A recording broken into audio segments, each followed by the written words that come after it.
A man's home is his castle, they say, and in Hawthorne Estates in North Eugene, the castles are pretty sweet. Not far away is the new VA clinic, and just around the corner is an empty field that'll soon be home to a 152-unit apartment complex. But there's something else down the road, too. Something a bit more, well, rustic. I think there's a level of frustration within the neighborhood over this property. Barely inside the city of Eugene, this house is an island of overgrown weeds, boarded up windows, and failed spell checking. It's a property that's unsightly, that's not maintained. The grass is not cut.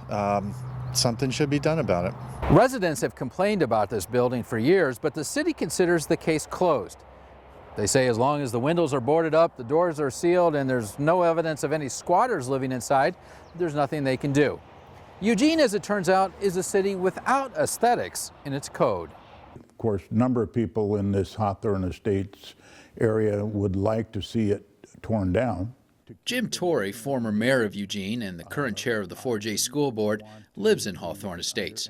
He served 1 year as president of the Neighborhood Association and says he's spoken several times to the owner of the house.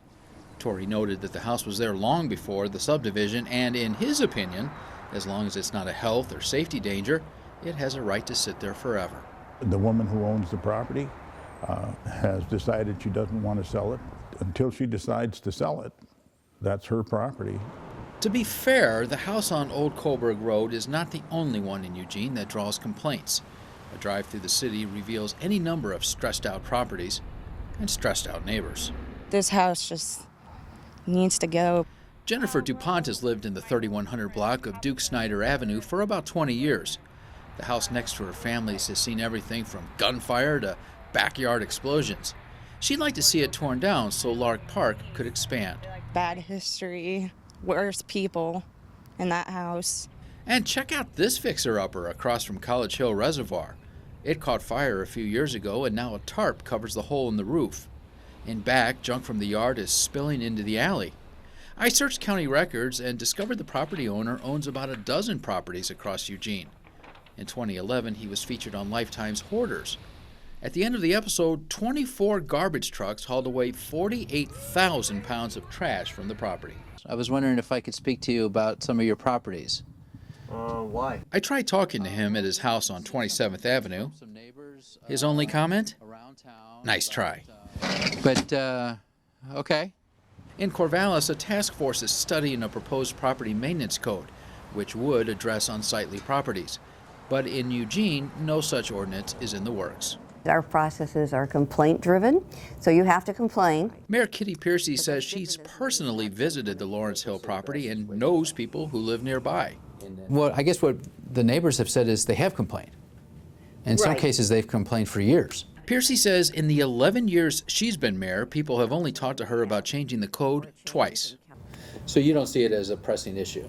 It hasn't appeared to be a pressing issue to the people in our community. Meanwhile, she says the council's plate is full with other issues.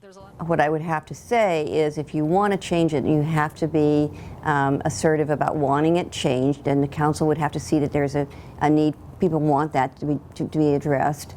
But I noted that many issues have been taken up by the council seemingly without a groundswell of citizen demand.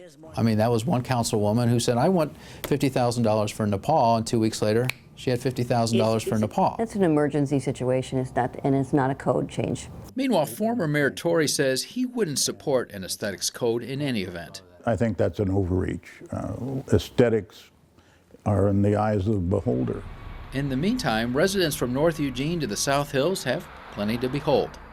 They are forgotten neighbors next to forgotten homes.